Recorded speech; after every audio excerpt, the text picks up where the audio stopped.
நீங்கள் தேவனுடைய ராஜ்யத்திற்கு தயாராக இருக்கிறீர்களா? இன்னும் தயாராக இல்லை என்றால் என்ன நடக்கும் என்று பார்க்கலாம்.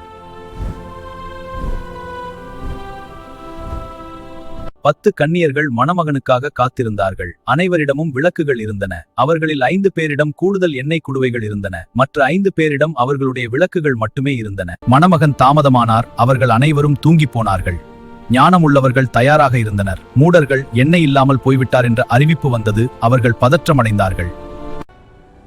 மணமகன் வந்துவிட்டார்.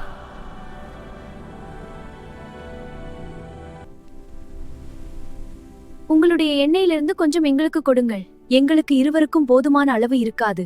நீங்கள் போய் உங்களுக்காக வாங்கிக் கொள்ளுங்கள். கர்த்தாவே, கர்த்தாவே, எங்களுக்கு திறந்து விடுங்கள். உண்மையாகவே நான் உங்களிடம் சொல்லுகிறேன், நான் உங்களை அறியேன். ஆகையால் விழித்திருந்து இருங்கள். மனுஷகுமாரன் வரும் நாளையும் நேரத்தையும் நீங்கள் அறியவில்லை.